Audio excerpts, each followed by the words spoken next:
Okay, G major scale. Let's do this. G major 3-octave scale.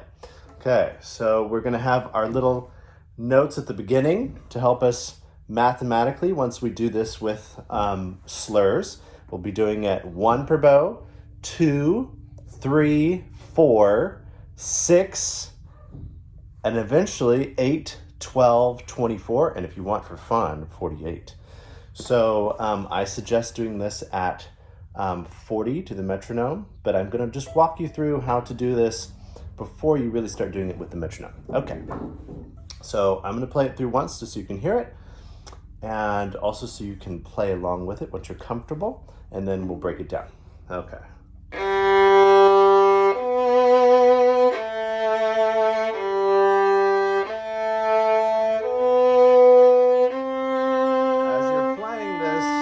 Nice and slow. You want to be thinking about your tone, your bow hold, your posture, making sure everything's relaxed, listening to your intonation. And you hear those intermediate notes.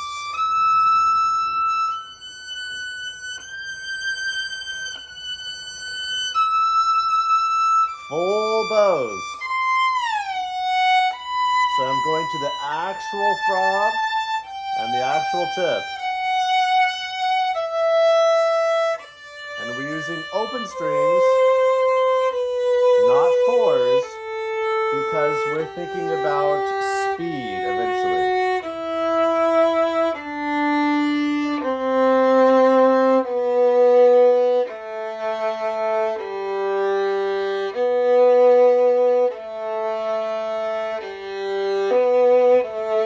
And then you'd go into 2, and then 3, 4, 6, 8, 12, 24, and 48. Okay, so now let's walk through this. So we have our notes at the beginning, right?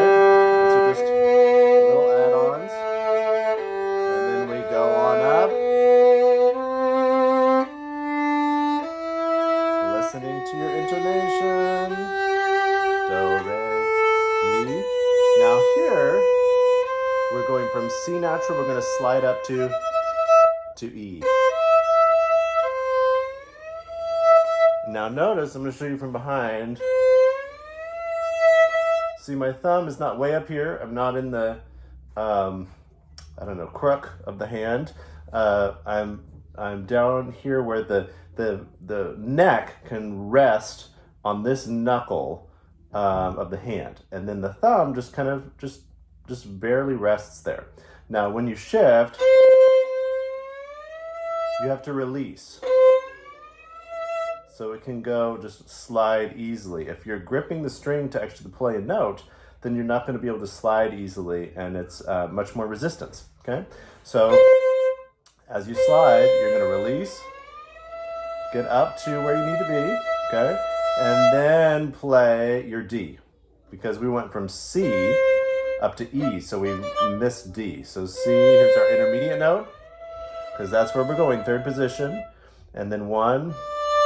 So the intermediate notes are part of an old shifting system called Yost.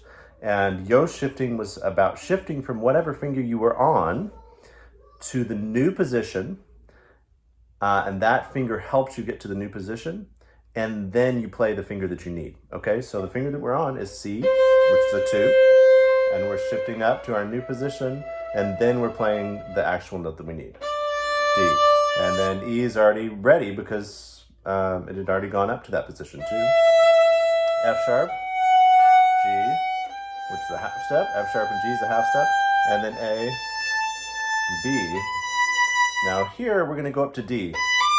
We're going to slide our 2 up to D.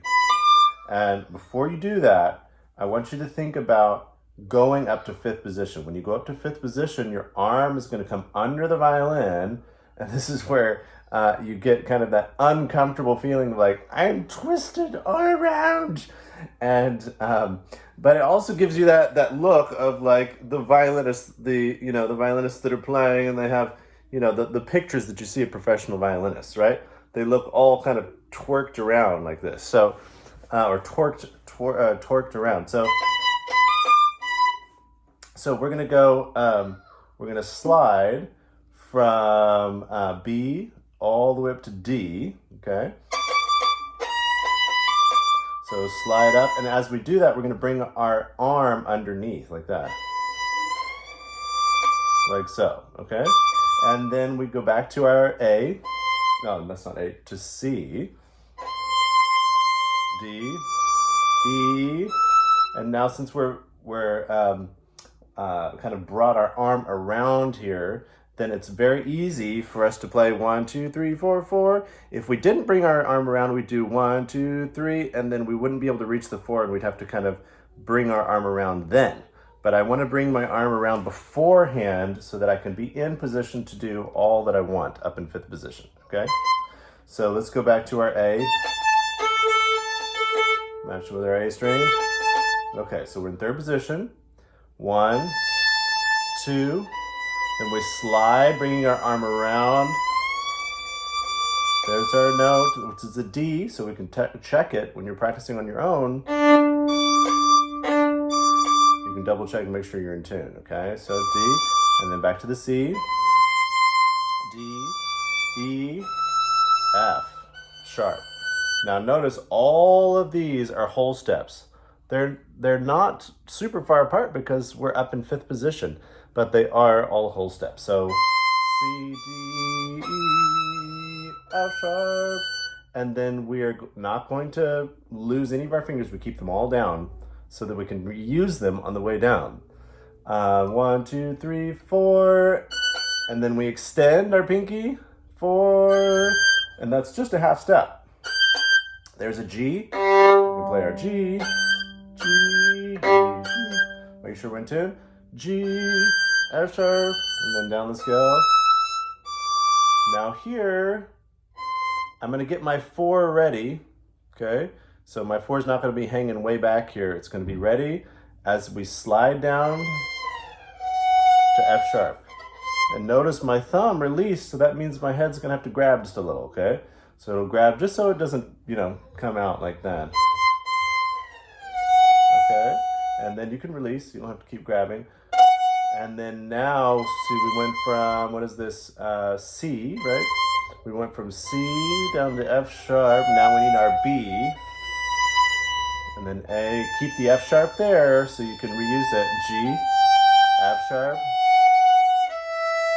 D, C, D. And then as you're playing the open string, get your fingers ready. See how my fingers are ready? And we have the little notes at the end. G, B, A, G. Okay, so what I would do with this recording is just stop it and practice little spots that you're learning, and then rewind it a bit. I guess that's an old term from cassettes, but go back a little bit and double tap 10 seconds, whatever, and go back and run that passage again with me, okay? So one more time now, I'm gonna play through the whole thing. And this time, let's do 2 per bow, okay?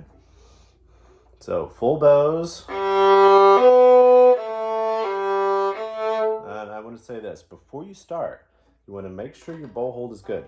Remember, your thumb and pinky, you can see it here, your thumb and pinky should form a circle. So if I did it without, I could put my thumb on my pinky like this. That's the proper position, okay?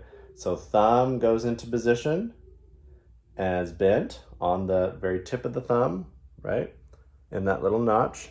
And then your pinky is going to be relaxed, very curved. And these are wrapped around.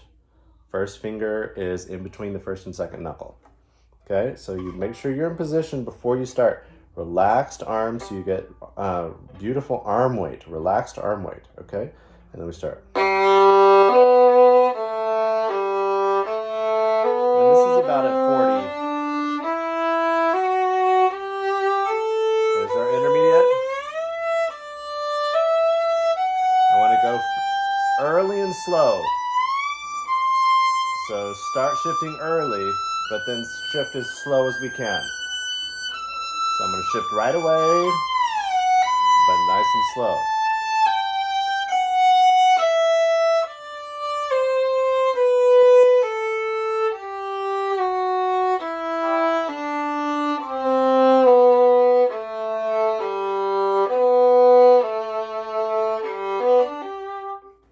Okay, have fun. You know, this scale is really incredible. There are so many things you can practice with this scale. And what is so awesome about it is that if you get this down, and I've seen this countless times with students, if this scale, you get this down, then so many doors open up for you, and so many possibilities. Because if you can get up and down really quickly, up and down the violin, then you can just do pretty much anything you want. So work really hard on the scale and really dive in, not just think, oh, this is a scale, but this is like a key to opening up your success for whatever you want to do with this beautiful instrument, or I would even say a weapon to do awesome, cool things. Okay? So brandish your weapon and enjoy. Okay.